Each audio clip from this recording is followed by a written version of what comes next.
We are live What's going on, again. Justin? How are you? Oh my God, man. It's been like a month since you've Good. been on happy hour with me. I know. I'm Oh happy man. that I'm on happy hour. I'm Globetrotting, happy. traveling around, hanging out with your family. I mean, all I good stuff. know. How All good dare I? stuff. How How could dare I you? do family activities? Yeah. How could you? Well, welcome back. Cheers. Thank Cheers. you. Um, Thank you, brother. I'm yeah, glad to be here, man. I yeah. I missed you guys. I missed happy hours. I actually chimed in a little bit. I watched a little bit of the one that you did. I believe it was the week before with Ken Silvestri, right? That was great. Right? We had fun I with that watched one. a little bit of that one. Yeah. Yeah, I heard that was really good. I heard that was really good. We got a good lineup, man. We got a phenomenal lineup today. Mhm. Because a lot of folks want to talk multifamily, and a lot of folks want to know if multifamily is still a an even viable investment. Yeah. Yep. Um, yeah, and that's a really good consideration. And so we're going to talk multifamily shop today. Um, but what we're gonna, I mean, and we got a great lineup next week too, because a lot of people want to talk property management. And next week we've got our property manager from Kentucky getting on the call, and we've got our property manager in Pennsylvania getting on the call, and Yep. also they manage our property in Virginia. Yep. Yep. Um, that's going to be a super exciting conversation. And property management is like the absolute, like it is the most thankless job in real estate, I think. Um, it, Yeah, it, for sure. it really is. I mean, it just stinks. Nobody calls them when Because they're happy. That's for sure. no, Right.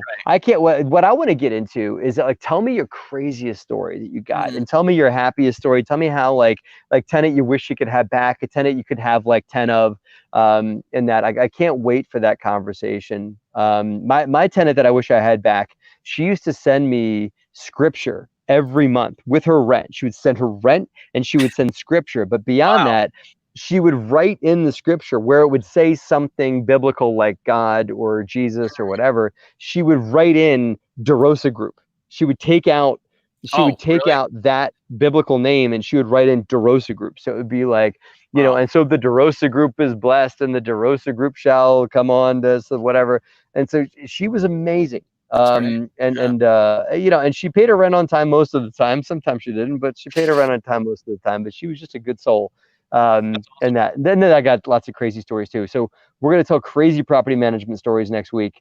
In And, that, but and today's awesome. You excited for what? today, yeah, I was going to say, between the four of us, we have a lot of crazy stories. So I really cannot wait for Man, next week. But I yeah. want to talk But about insiders real quick because we had a well, heck let me of let me lead in all right, because lead in. today we're gonna talk multifamily, Yes. and Insiders has had a phenomenal view of what you and I've been up to.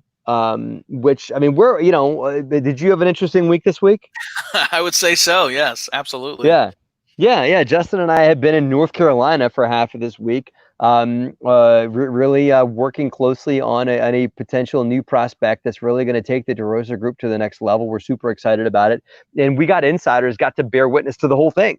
Yep. We were on live on Insiders like every couple of hours. We were doing quick live shoots and updates and stuff like that as we look at this 336 unit in North Carolina, which was super exciting.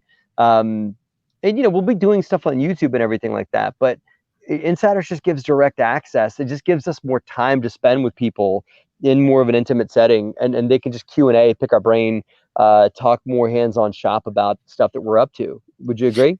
Yeah, yeah. The awesome thing about insiders is that we showed. So while we were down in North Carolina evaluating this property, we shot a whole bunch of footage for YouTube just about the day and about how we evaluate Mm-hmm. this property. It's going to be awesome. That's going to be available to everyone. But then we take it a step further and we did a live stream just for insiders as we were touring a specific comparable property. And we walked through and we tore, I watched it again today, by the way. We tore this property apart and we really talked about like every element that went into this comparable property. How much more are Yeah. they charging than our subject property? What amenities do they offer? Walking through, like you're like knocking on the cabinets and we're like opening doors and looking underneath. And we really got into the meat of it. And it was an excellent Yeah. like walkthrough of like how we evaluate comparable properties so that we know what we have to renovate to and get to and what the market is showing. And so like that was for insiders. If you're an insider, you got to see all of that. And by the way, like you could ask questions while we're there. You'd hop on the live feed. Hey, what's that behind the corner? And we'll go and we'll talk about it. So really I want to like ask one of our next guests level tonight about value. cabinets. What's that? I want to ask one of our guests today about cabinets All right. and his opinion about cabinet replacement, but let's Sounds put a good. pin in that one. Yeah. Insiders just gives a direct inside view to a real estate company and it gives you that unfair advantage of direct advice to you and me. We had a couple of brain picking sessions on the way down and on the way back, and it gives people just the rights to kind of sit on a fly on the wall. But not just a fly on the wall. It's like being the fly on the wall of a real estate company, but you have a voice. Meaning, like you're a fly on the wall, but you can ask questions while you're a fly on the wall, right? And so, what I love about it, I wish it was there when I was getting going. Is it enables you and I to really help people up. I give them an inside look about the day to day about what this is really like to run a real estate company. Yeah. Yeah. You know, And that's the whole point, is that we're trying to show it. We're trying to peel back the curtain and just bring the insiders along for the ride. So that's it's great. And listen, if you want to join Insiders, we make it really easy. You just text this number over here, text DeRosa to 66866, and you'll get a text from Matt with some information. We put your email in.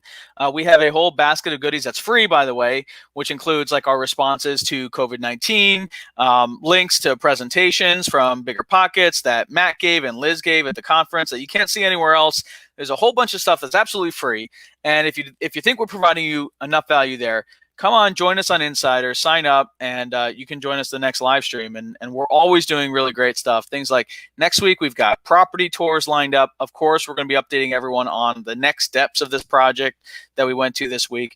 And we're just keeping people in the loop and showing them what's going on. It's absolutely worth it. It's a ton of value. And frankly, it's becoming a lot of fun. And it's been really great to see what these guys want to hear about.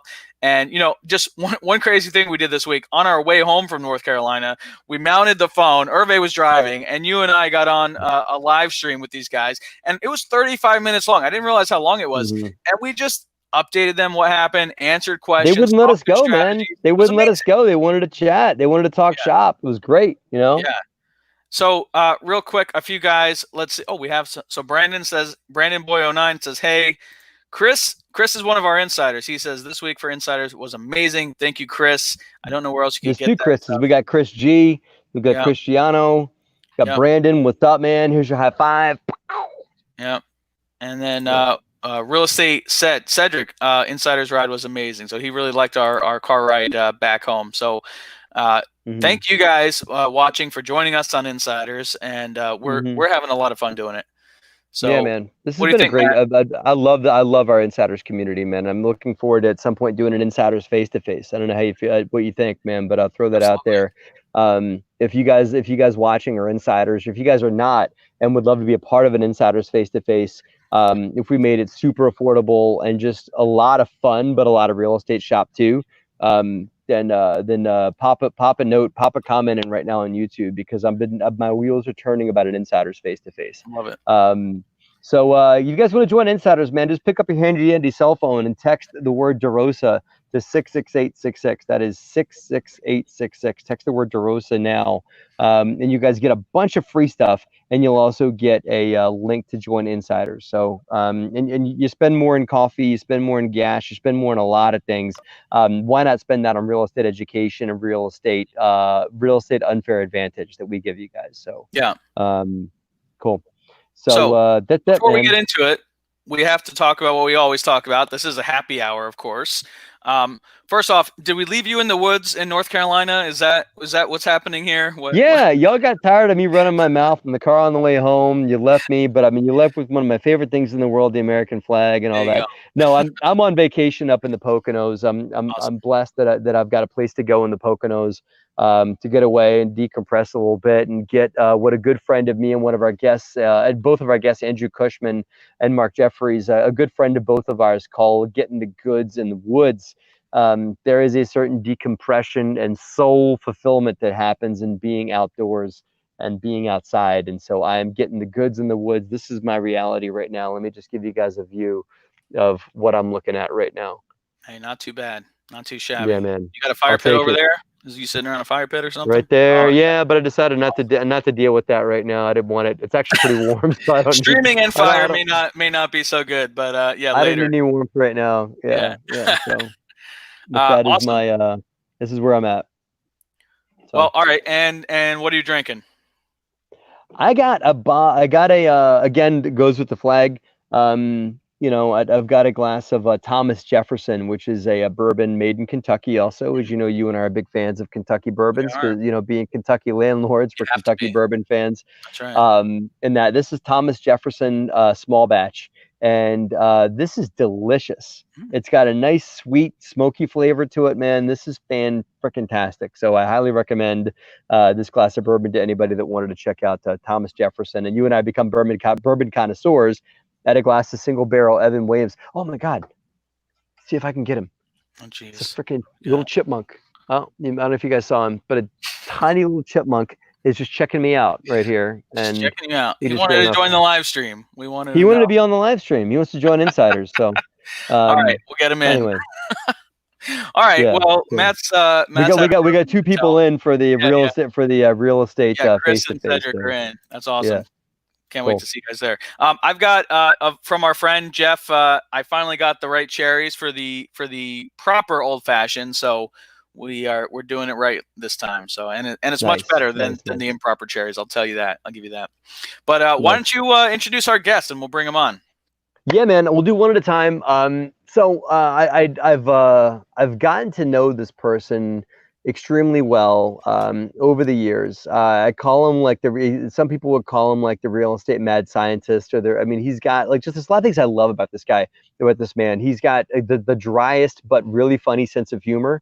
I saw him deliver a TED talk at a GoBundance event that was phenomenal, and it was like he should have been on like a like truly on a TED talk when he delivered it.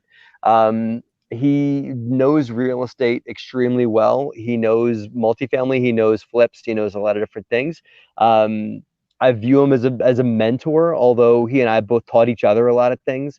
And I just I'm proud to call him a friend, and he's really I think exemplifies a lot of what owning real estate is about as a transfer for lifestyle.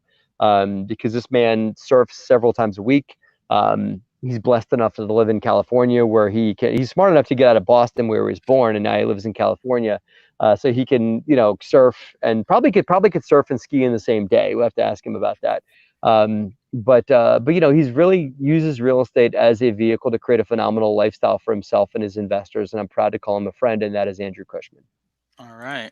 Wow, what an Hey, intro, Andrew. yeah, I better just not say anything Yay. after that. But Yeah. to Yeah. address the most important issue, yes, I have gone surfing and snow skiing on the same day. So. I Nice. love it. I Oh love my it. I love it. God. I love it. I knew And it you wasn't even I knew you hard. could. I stopped at home Good. for lunch. So That's awesome. That's incredible, man. That's incredible. Listen, Andrew, I'm gonna put you on the spot. Would you mind? I can do it too if you want to get warmed up. Would you mind introducing our other guest here?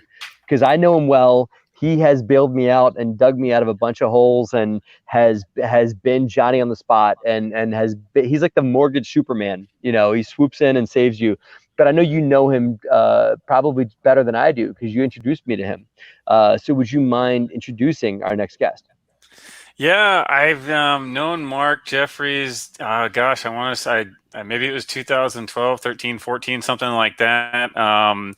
We're both in GoBundance. Mark skis. He's got a family, lives out in Colorado, and he's the guy that you call when no one else can do it, right? I had a deal I was buying. Yeah, I think it was in 2012 or 13. And that was back when you couldn't get financing, you couldn't, equity was tough. Nobody wanted to touch this thing. And Mark came in. He went through 65 lenders and found I don't know. It was like he knew a guy who was like friend with a guy who was like knew the guy on the board, right? And he found this. Was this like mafia lending? Yeah, Did Tony Soprano exactly. lend you this money? Like, well, and so if I just and it was a single bank branch in a little town 2 hours out of Atlanta, right? Like a one bank branch, and he got them to give us a loan on the property. We closed it. We ended up selling that thing down the road for like more than 3 times what we paid for it. And then it started a great relationship. That bank has done a handful of loans with us. So yeah, Mark, I don't know any other guy who will work as hard to get your deal done and closed than Mark will. So like I said, when I need a loan, Mark's the first guy I call every time. So there you go. Yeah. Overall a good guy. There too. he is. Hey. Welcome, Thank you, Mark. Andrew. What's going Thank you, on? Matt. How you guys doing? What's up, I really man? appreciate the intro. Welcome, Mark. Did you borrow those headset from your kids? You like that? Actually, I did. I like the bright blue. It's really cool. It works. That's very cool. So I'm not going to knock it, man, because I was on a presentation last night and I needed a headset quickly, and I looked in the chair across from me and there was a pair of Hello Kitty headsets, because I think that like all 4 of us all have children under 10. So we all got maybe likely some Hello Kitty or some kind of Lego or some kind of Ninjago, something laying around the house, right? So I almost got the Hello Kitty headset just as like a funny thing to do, right? So I get it, man. It's life gets funny when you got young kids. So yeah, that was actually my other choice, was the one with the cat ears on it. Thankfully, I found another ton better. I'd like to see that one.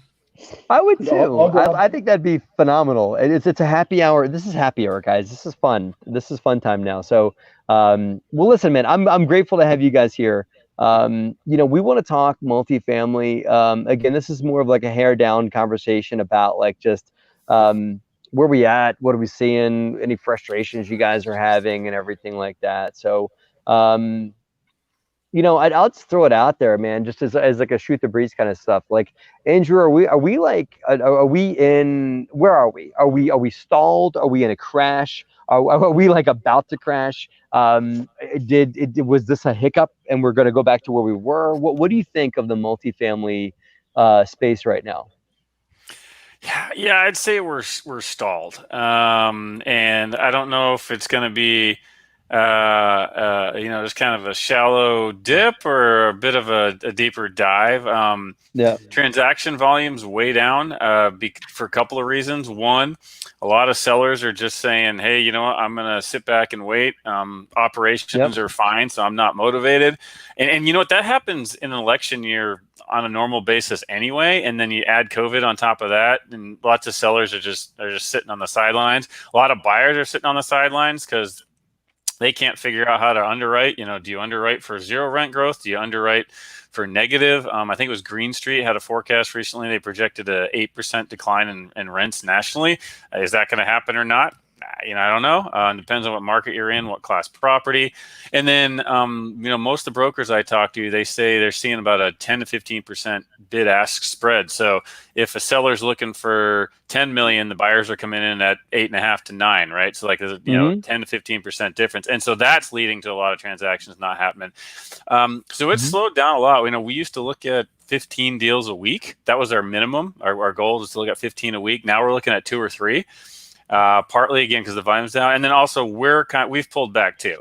I think there's a high probability that while things are actually pretty good right now, that could slowly deteriorate over time. And this fall and this winter, we could be looking at a much more challenging operating environment, and probably not as many deals as 2008, 2009, but more deals than we've seen the last few years. So we're gearing up to hopefully make a lot of acquisitions starting next year.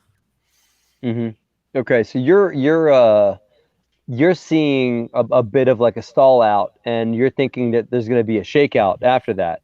So you're kind of like holding out, 6 months, 9 months, 12 months. I mean, until you start to see better opportunities come up. Is that what I heard?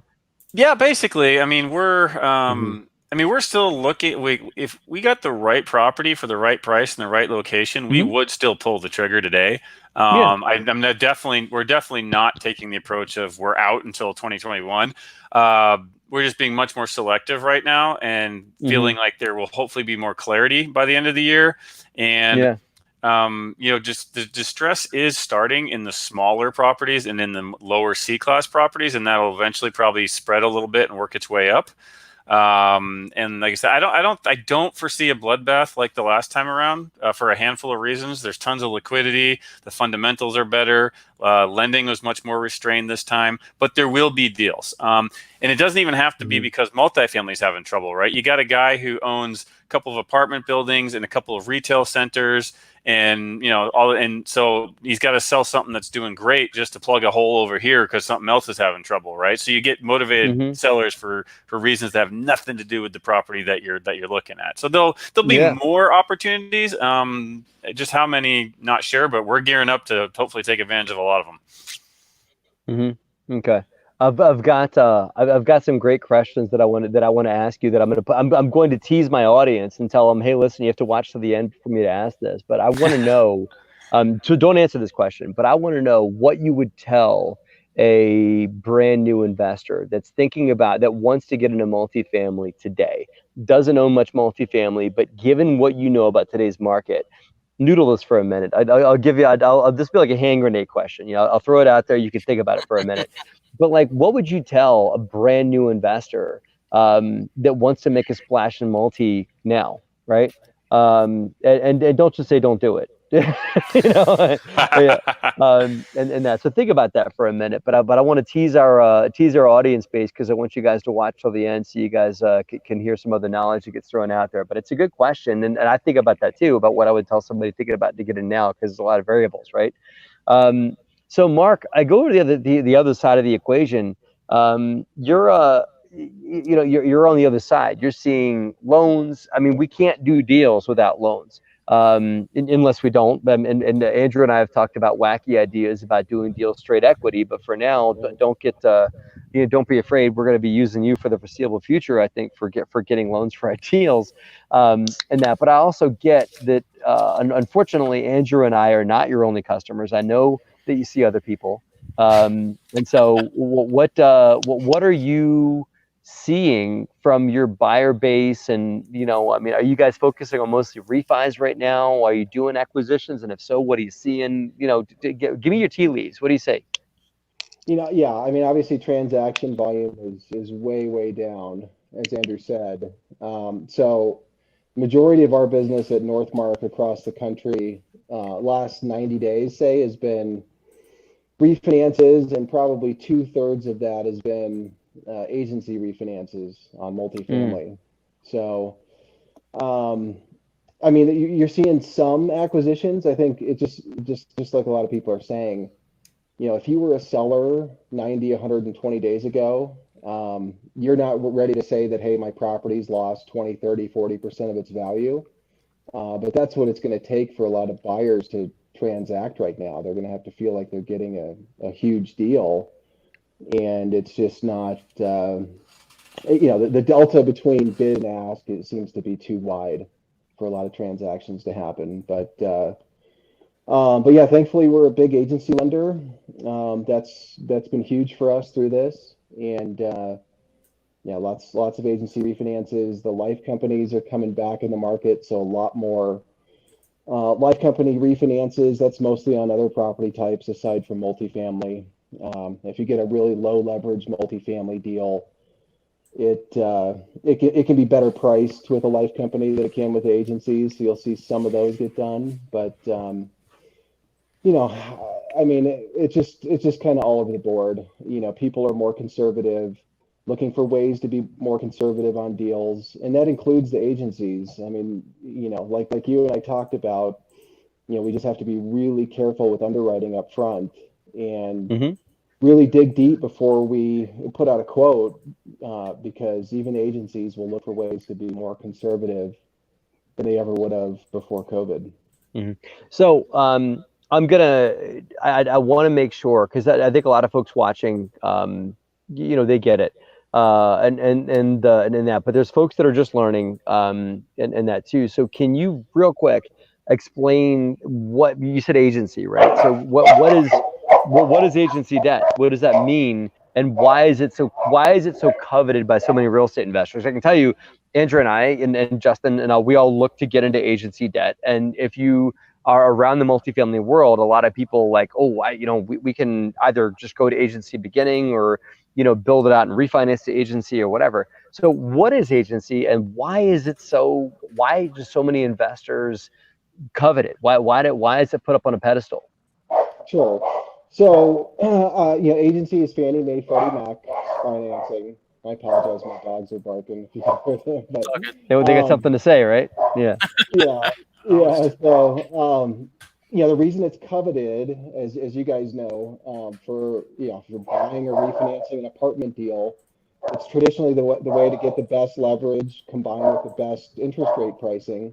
And you get a longer term fixed rate, 10 years, sometimes longer, sometimes shorter if you're doing a floating rate deal. But, traditionally it's no personal guarantees, so non-recourse, and traditionally 10 years fixed with a 30-year amortization, and usually some interest only. So from a cash flow perspective, from a personal guarantee perspective, and from a perspective of being able to lock your deal in for a longer period of time than you could with, say, a bank, it's advantageous. So that's why it's always been kind of the soup du jour for apartments. Yeah. I think that it goes without saying, because I've learned that getting into multifamily, how amazing agency is, and how it really covers a lot of different facets of multifamily. But I want to just take care of people that are just learning about this kind of thing. So, Andrew, any perspective on why agents? Why do we all just try and push it that way? And any thoughts that you want to just use this platform as an opportunity to educate people on why they want to push there? And there's also another opportunity of HUD lending that we haven't talked about, but that's Fannie Freddie, and HUD's another one we can talk about. But why do we all drive that way? What do you think?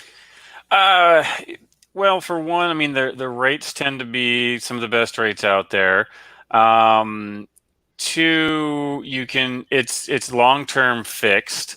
You can lock it in for 10 years and know exactly what it's going to be. And then three, it's non-recourse, right? Which means other than some carve outs, they call them bad boy carve outs. So as long as you don't do something fraudulent or intentional, if the whole thing goes bad, they're not going to, and they lose money, they're not going to come after you for the difference, right? Whereas if you go with a recourse bank loan, for example, and they loan you $5 million, and the whole thing goes bad, and they foreclose, and they end up, taking the property back and then selling it for $3 million, and they lose $2 million.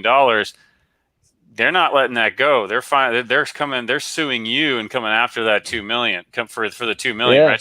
So you are globally at risk on that loan. Whereas with Fannie and Freddie, again, as long as you didn't do something fraudulent, here's the keys. Sorry, it didn't work out. Of course, you got a whole nother. If you had equity investors, that's a whole different piece there. But just talking about the loan, you don't have the risk of recourse. The terms are usually really good.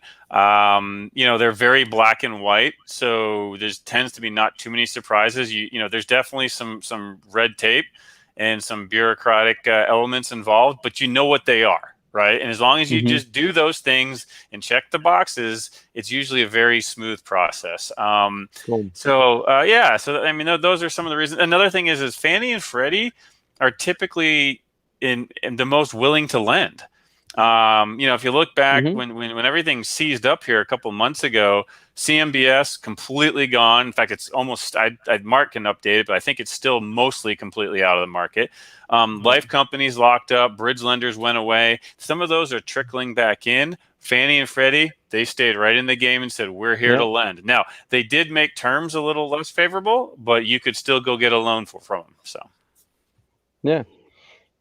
So how does for someone that's looking to get started or trying to figure out what kind of loan to put their deal into, the thing they might know about the agency is it's lower rate and they need a property at 90 for 90, right? 90% occupied for 90 days. What else do I need for my deal to qualify for agency debt? I mean, generally, if it's let's say we're talking about small balance agency, like 1 to 4 million. Usually they're going to want you to have net worth equal to or greater than the loan amount. and liquidity in the 15-20% range. Now, once you get above 5 million and up, it's not, the net worth test isn't as stringent. Like a $20 million loan, you could have a, $7-8 million net worth and make it work. But they like to see some multifamily experience, obviously have a good feeling that you know what you're doing. And, it helps if it's in your first couple deals. It helps if you've got some experience in that market, either you live there or have lived there, or have some ties there locally. You're not just going the other side of the country just to do a deal. Got it. Mm-hmm. Got it.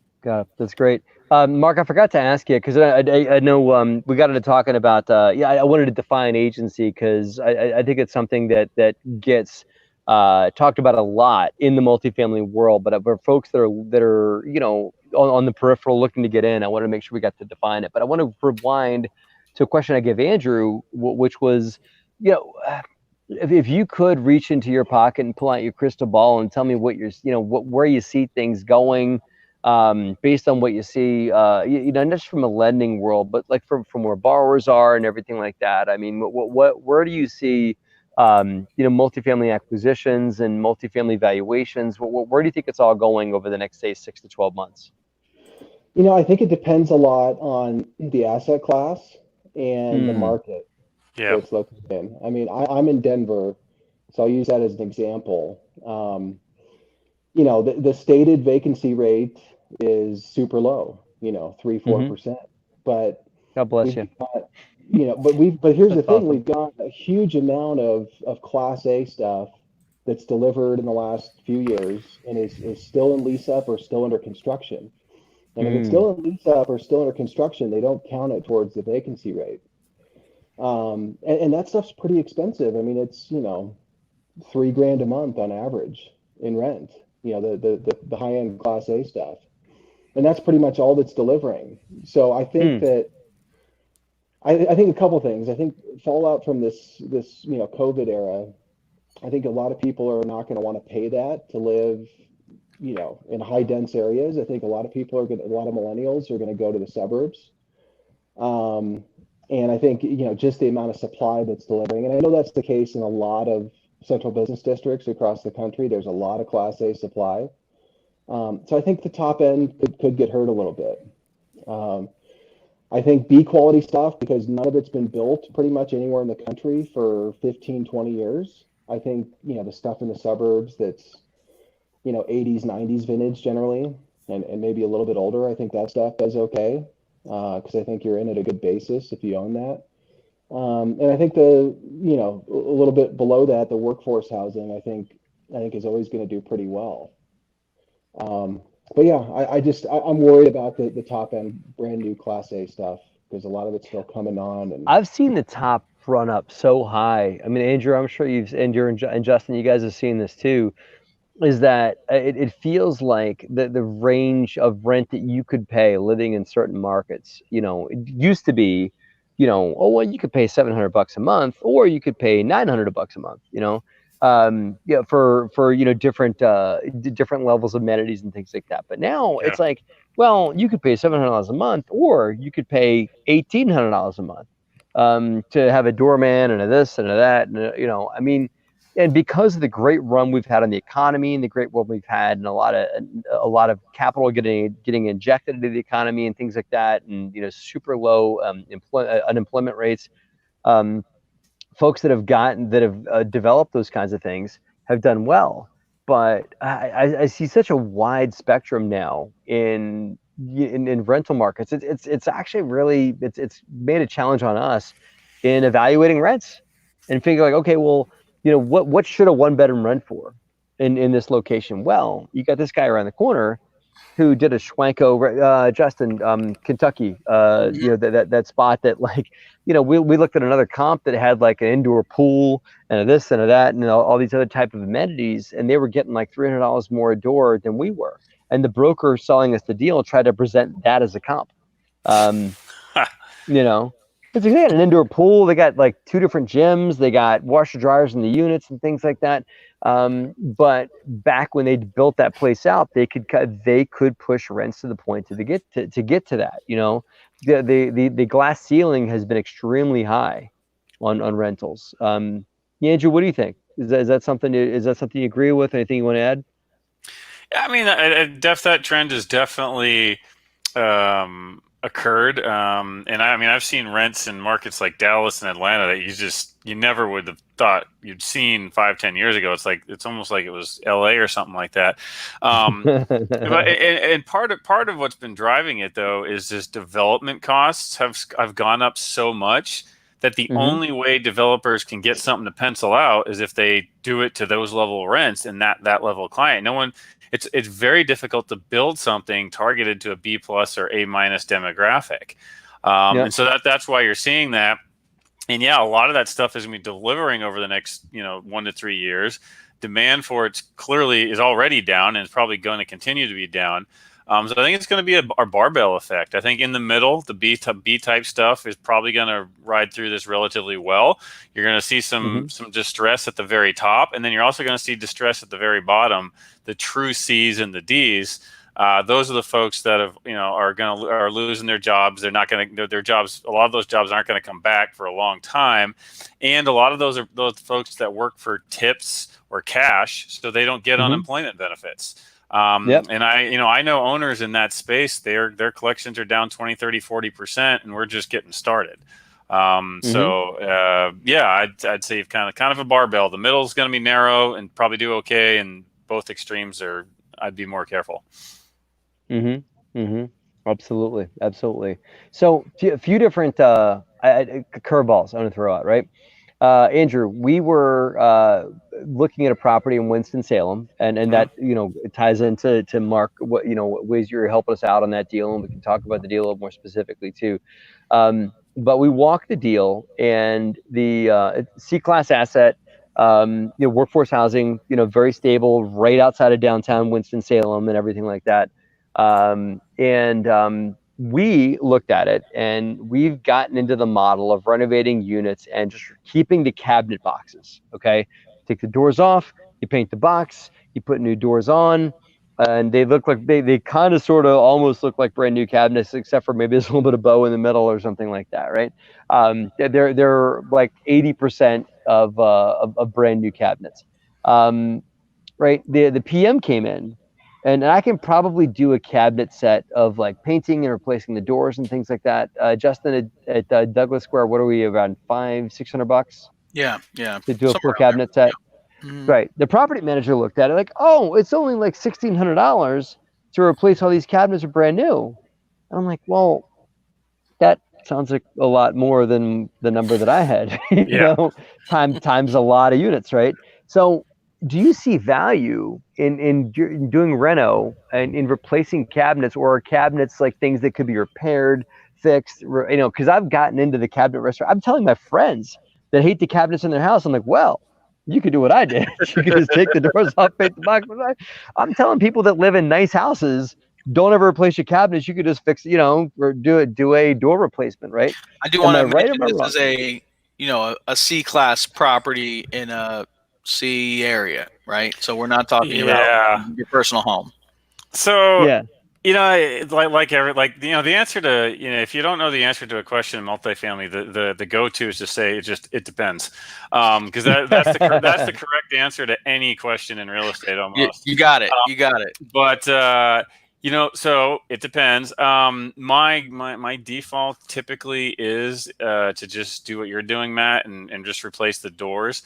The two factors that could change that are, number one, how long am I going to hang on to the property, right? If I'm going to be out of it in 3 years or maybe even 5, I'm probably going to be more inclined to save those boxes. Whereas if I'm going to be in it for 10 years, okay, now I'm going to be looking a little bit harder of, well, do I replace the boxes? The second piece that factors into that is what are those boxes made out of? If they're made out of that crappy particle board junk, that little sawdust comes off of it, and if it gets wet, it stains. If it gets wet, it bows and it warps and it never comes back.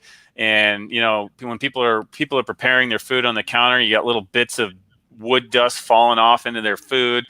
If it's that kind of garbage, then I'm inclined to just replace the boxes as well.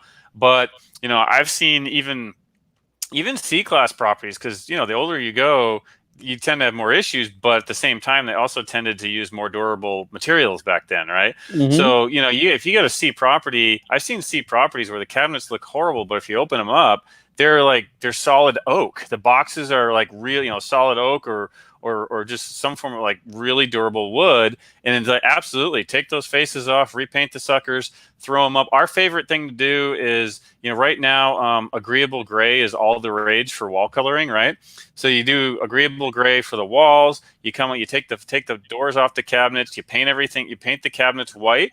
You put new white doors on there and brushed nickel hinges and knobs, and it looks fantastic. And whatever you do not let your contractor or maintenance guy or anybody ever paint a cabinet hinge with paint. If they do that, fire them, because it looks terrible. The minute someone opens that door, that paint just starts to peel off. It looks terrible. Absolutely. And then you get people get paint in their food and they hate it. So Yeah.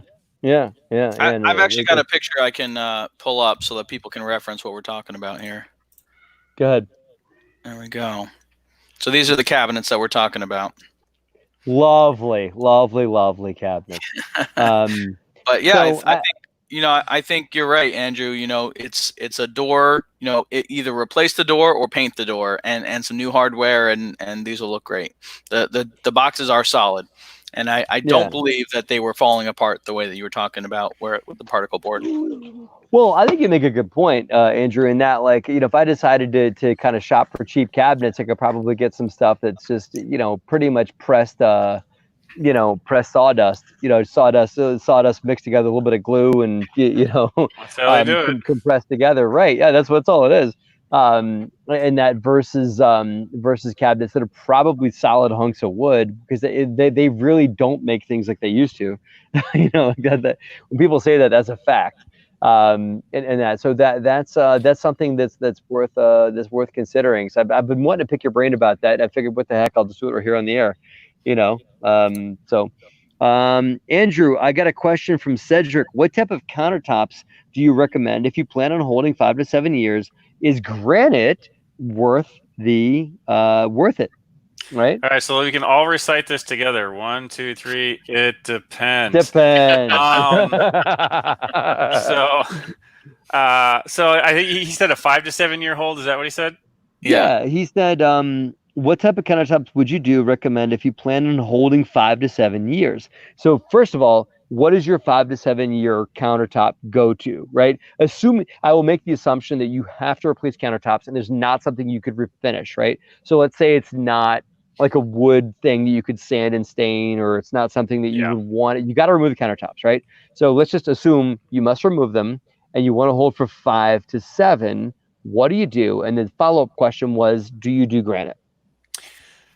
So if I am replacing them and I'm looking at a 5 to 7 year hold, the first thing I'm going to look at is, do any of the other comparables have granite? And if so, are they getting more rent than comparable properties with laminate? So if they are not getting any more rent, if for some reason in that demographic or that market, granite doesn't seem to be something what people are willing to pay for, I may just go with a good quality laminate. And also, it depends on the layout of the kitchen, right? The more weird pieces and cuts you have, the more expensive this stuff gets, right? Yep. So if you can buy granite in bulk and just drop in, cut the sink out, and it's a quick, easy installation, your price differential is not going to be as bad. So that's the first thing. Are you going to get any more rent by going granite versus laminate? And then 2, the durability. So when we're looking at the longer term holds, like 7 to 10 years, we've actually been doing quartz instead of granite, because granite, in order to properly maintain it, you're supposed to oil that stuff once a year. And granite absorbs stains. If someone spills wine on it and doesn't get it off of there, it will soak in and stain the granite. Now, it's also easy to chip. Quartz, on the other hand, is virtually indestructible. You have to take a sledgehammer to that stuff to do anything to it. So we actually, if we're going to go hard surface, or stone type, we tend to go quartz. Again, if the comps have granite and they're getting paid for it, then I might go granite. And if I'm only looking at maybe that 5-year hold, I might go granite. The last time we did it, we were doing 96 units. And so by buying the quartz in bulk, we were able to get the pricing to be just a little bit more than granite. So we went for it based on the additional door. And I can tell you, since we rehabbed that property, we have not replaced a single countertop. I mean, yeah. And so and so the longer term you're going to hold, then the more that math works in your favor, right? Because it only takes one hot pan to destroy a laminate countertop. Quartz is indestructible and granite's in the middle. So 5 to 7 years, I would say definitely consider it, especially if you're going to get a rent bump for it, because the granite is perceived to be nicer than the laminate. But certain demographics are either unable or unwilling to pay you for it. In that case, it's probably worth it to just plan on replacing a few more countertops down the road. Got it. So, Mark Jeffries, a few things that that Andrew and I are referring to here are, I've got to invest a certain amount to create a rent bump, and the whole thing about it depends, right? What Andrew's really saying is depends on the market, right? So on the lender side, when you're looking at, okay, Justin and I roll in and we're like, okay, we want to do a property with, granite countertops and do this and do that. How does a lender evaluate all these improvements? Because most deals that folks do when they buy multifamily, they want to make some sort of an improvement so they can create a rental increase so that they can either recapture that in a refinance or will likely recapture and refinance. So how does a lender look at all this value add stuff? I mean, you're probably not going to determine whether or not granite's a good or bad idea, but you're going to look at the global business plan that we're going to present to you and determine whether or not it's a good move or a bad move. So how do lenders look at value add? 3, 4, 5 years ago, I would say there wasn't that much scrutiny put on the comps. It was just kind of like, hey, we're going to put this much in. Look at this property down the street. They're getting $200 more a month, and everybody just say okay, and it kept working. All right, we'll take your word for it.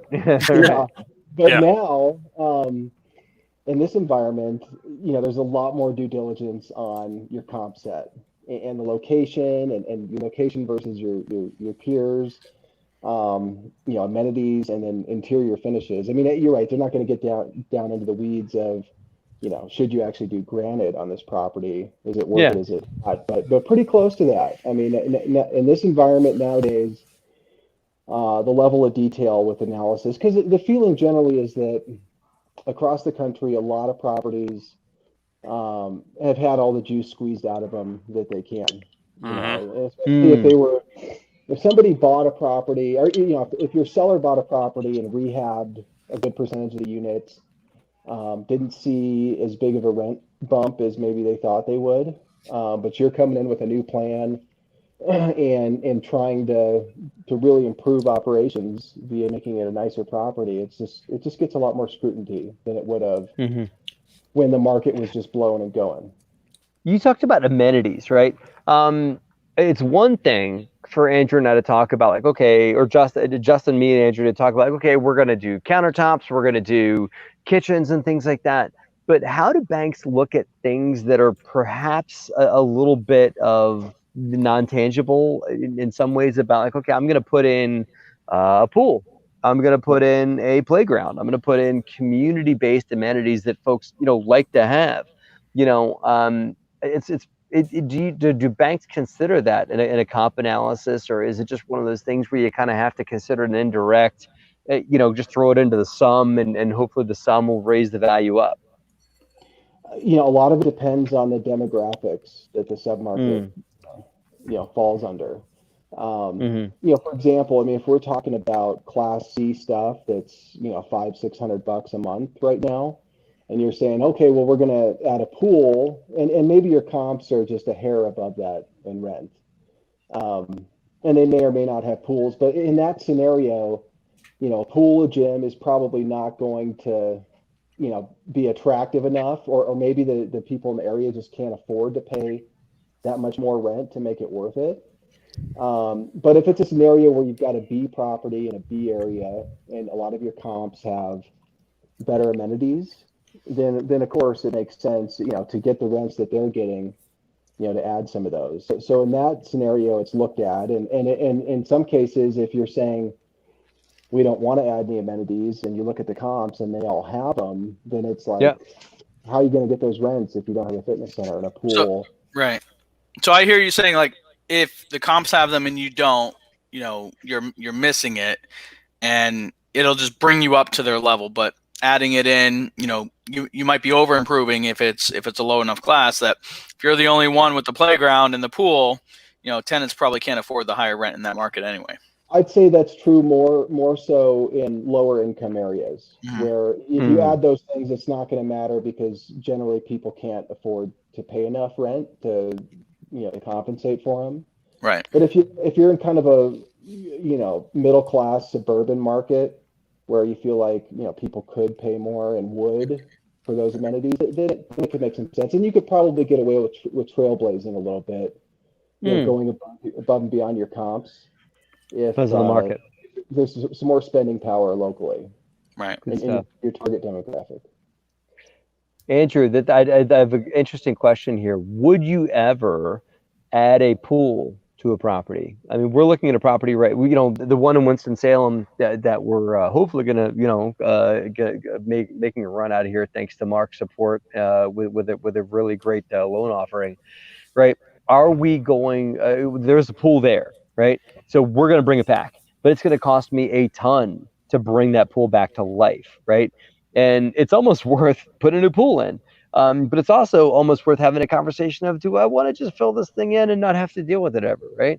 So what are your thoughts on pools in general and as in apartment buildings? Because I've heard the fact that tenants don't use them. Yeah, how much is that going to cost you? What's in the package, Justin? 50 grand? We budgeted 60 for that. Yeah. And $60,000. The pool looks like a swamp right now. I mean, it's green. The water's high, which means to me that it's holding water. There's probably not a crack in the surface, but our plan is to drain it, paint it, put new pool equipment on, repolish the concrete, repackage the thing in 2 years. It's been non-operable for 2 years, so that tells me it has been a pond. All the equipment has to be replaced. Here's what you do real cheap. Just go ahead and throw some trout in there and start and call it a fishing pond. Put a few umbrellas and chairs, a table, one of those little gutting stations, and a little dock that overhangs. For $5-6 grand, you've got a private fishing pool. You have to be a resident to fish there. I mean. We could sell bait and tackle too. We could sell bait and tackle and rent fishing rods and make it like an actually soft amenity, right? Yeah. So I mean, that's one option. I like it. I have considered putting pools in. It really depends on, number one, the demographic, and two, the climate, right? So we've got a property in the Florida Panhandle that is a B-. It's a B property. And the only reason we can't make it a B+ is because we just don't have the room to put in a pool. If we had the room, we would, because all the nicer competing properties have it. They all get $300, $400, $500 a month more rent. Wow. And it would be used. And like our property, our properties, like, so I think our northernmost property is Augusta, Georgia, right? So right on the South Carolina border. And from that property has a pool. In the summer, that pool is mobbed. We had a property just inside the loop in Atlanta. That pool was mobbed. Our pool in South Georgia, that it's busy in the summer, and there's people in there in the winter, like year round. There's people using that pool. So yeah, I haven't done it. But the reason I haven't done it is because the properties where I feel like it would add the value, I don't have the space. Now, if I'm buying a 1974 C-class property where I'm not going to get any real rent bump or anything like that, then that might be a tougher consideration. But once you get into that B space, for a big enough property, a pool might make sense. So especially if you're talking, and that's just another thing. Even if it is C-class, if it's C+, and it's 300 units, then yeah, a pool, there's gonna be enough people there who are gonna go use that pool.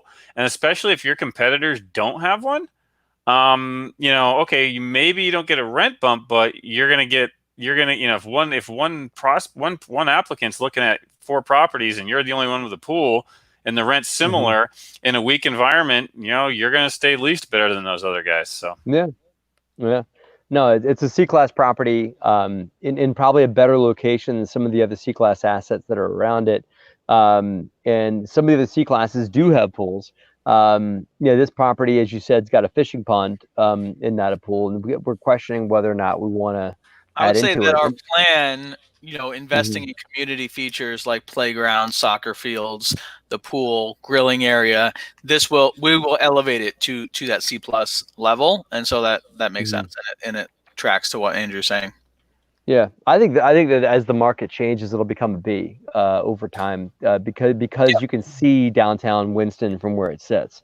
It's 2 blocks from the downtown, which is it's a changing city. It's growing and everything like that. So the bubble will catch it eventually, and that. So yeah, I don't. We filled a pool in Kentucky because nobody else that was charging the rents that we were charging had a pool. It just wasn't necessary, and it was also full of moss and full of nastiness. So what we did was we filled it in, which didn't cost us much, and we put a playground on top of it. Yeah, we've done that. Well, I think that we've bought properties that had filled in pools, and they just you could tell it was a dead pool. So we finished it off and put a playground or something like that. Yeah. Doug, North Carolina, our property in Fayetteville has a dead pool too, and it's it took me a minute because I'm like, what was this? There's a circle of concrete around this big grass area. Oh, okay, I get it. There was a pool here. You just filled it in and just put some sod over the top. I got it. So we want to. I want to wrap it up here. I want to thank you guys for being here with us. Justin, could you just go through and just pop Mark and Andrew up so we can give you guys just if you can, for our audience here, we've got a lot of folks watching. Just brag on yourself for a second. Tell everybody how awesome you are and how everybody can get a hold of you in that. So go ahead, Mark, you're first. Why are you amazing, and how do people get a hold of you? We grind it out with tough deals day in and day out. We're willing to work on most anything, not everything, but we'll take a look at whatever deal you have, whatever scenario you have. Awesome. Best way to reach me is M as in Mark Jeffries, Jeffries at Northmark, NORTHMARQ.com, and best number is 720-775-9226. This guy putting out his phone number on social media. Crazy. I love it. Mark, I want to ask you, Mark, just if you can give some tips, right? If I call you and I want a loan for a property, just give me a few quick tips of things that I should have done beforehand or how I should prepare to have a more productive conversation with you. Yeah, just make sure you've got your end goal in mind. That you've gone through the numbers, you know exactly what your goals and your strategy is with the acquisition or refinancing or recapitalizing of something that you already own. The more data that you have at your fingertips, then the better. Perfect. Great.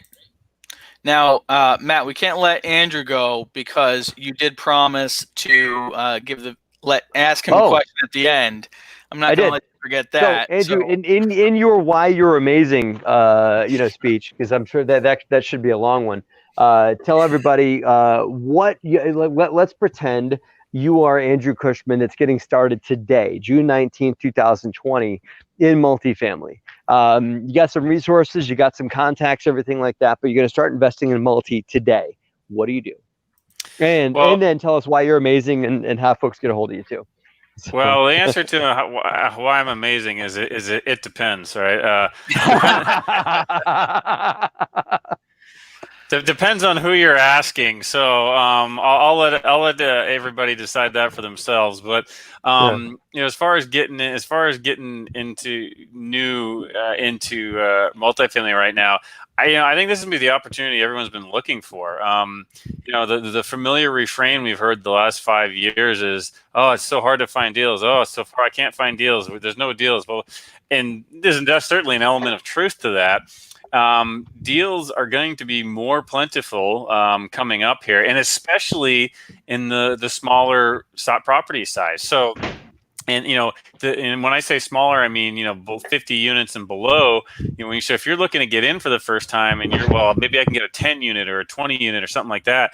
That's where you're going to see some really good opportunities, I believe, because you tend to have not professional management, right? So maybe you have a mom and pop landlord or just a dentist who's a really good dentist and just bought this property, and now all of a sudden 4 residents aren't paying rent. He doesn't have the time to deal with all this stuff, and he's gonna be like, you know, here, if you can take this off my hands, that's great. So this is a good really could be a really good opportunity to get started. So, you know, right now it's a bit uncertain. And I'd say if you can get a property at a good enough basis where you can look at it and say, you know what, this will cash flow well, even if things get rough, then go ahead and do that deal. But even if you're like, well, you know, I want to wait till 21, you got 6 months to get educated, build your network of brokers, build your network of investors, you know, get your contractors lined up, talk to guys like Mark Jeffries so you can get debt. Learn the market that you want to be in, get yourself educated. So when the deals start popping up, probably in the next 6 to 9 months, you're ready to jump in and actually do make those acquisitions. So this is probably the chance that everyone's been looking for the last 5 years, because it has been incredibly difficult to get in. You really kind of already needed to have the connections and the track record just to be taken seriously. And you know what? Now it's going to be a bit of a reset, and it's going to be a chance to get in. And I think it's going to be most beneficial to those who are looking to get started, because I think the most opportunity is going to be in that smaller space where most people tend to start. So that's great. Matt's had a change of location here while you were chatting there. Where are we now, Matt? And he's gone. I guess I offended him. So he doesn't you think blew I'm his awesome. mind so much that he had to go get in the car to go find the next deal. That's exactly what happened there. Oh, here we go. He's back. All right. My phone was dying, and I had to get in my car to plug it in. So one of the benefits of being in the mountains is we're slightly away from some amenities and further away from things like electricity and chargers sometimes. So here we are.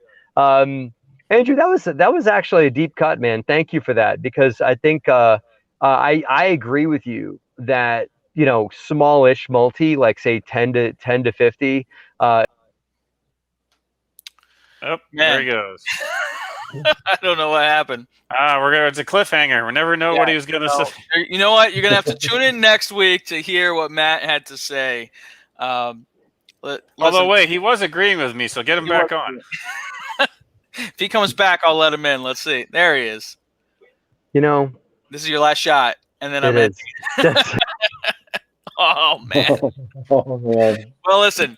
On behalf of Matt, thank you guys for coming and adding value to our audience. We definitely appreciate it.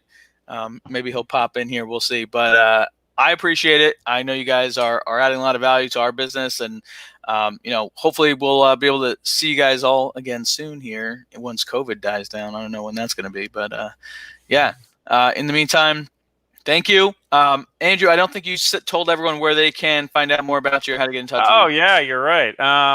You know, the easiest, my full backstory is on Bigger Pockets 170 and 279. But if you just Google Vantage Point Acquisitions, it'll come up. You'll find our website. It's usually the top result, and it's at vpacq.com. There you go. Look at, man, you're already on top of this. On it. And you know, there's a contact us form on there that comes to my email, and yeah, happy to connect, start a conversation, see where it goes.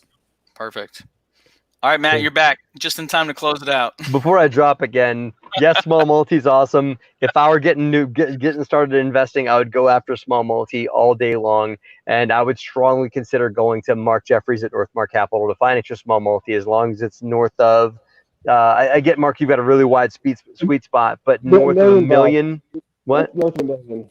North of $1 million. If your loan amount's north of $1 million, then you can get the Superman of multifamily mortgage, which is Mark Jeffries. So, cool. So thanks, guys. Sorry about the tech difficulties at the end there. You guys have been great. Thank you for letting us pick your brain and for joining us for this happy hour today. This has been a lot of fun. And Justin, what are some takeaways you got today? Oh man, so much, but just being mindful of the market really, and understanding, what these guys are saying in the beginning about, putting an offer price out there or an asking price, and offers are coming in 10-20% below market. I mean, that's something that we're really gonna have to watch, both on the buying side and as we start, planning on selling or refinancing and making sure we can get the value. So definitely, something I'm gonna watch. Thank you guys. Yeah, incredible. Love to have you guys back on the happy hour at some point soon. Happy to do it. Yeah, good stuff. Good stuff. So those of you guys watching, don't forget one more time to text the word DeRosa to 66866. Love to have you guys join the Insiders community where we can do more in-depth conversations like this. And wish us luck on our 336 unit in Winston-Salem. I'll be calling Andrew to celebrate and definitely Mark to celebrate because we're going to get Mark to help us get some really good money on that deal. So Mark, thanks for everything you do for us. Andrew, thanks for your for your friendship and for your encouragement. And I'm so glad they got a slice of your dry humor that I plugged at the very beginning. So thank you. Yeah. All right, sounds good. Cool. Thanks, guys. All right, take care. All right. All right, Matt. Another good happy hour. Awesome. Thanks for bringing those guys on. Yeah, Thanks man, that was fun. Dealing with your power issues and all that. I got a special guest here at the end who wanted to Hi, say James. hello.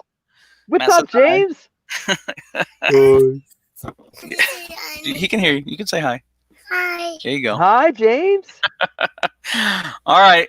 We're going to wrap it here. Thanks, man. everyone, for joining us. Love the questions. Cedric, I saw your question about playgrounds. Let's take that on Insiders, man, and let's chat about playgrounds. I'd love to have a playground conversation on Insiders, man. It's a really good. So yeah, that's great. Hey, enjoy your weekend away, and we'll talk after the weekend, man. All right. All right, boys. See you later. Thanks. Bye, James.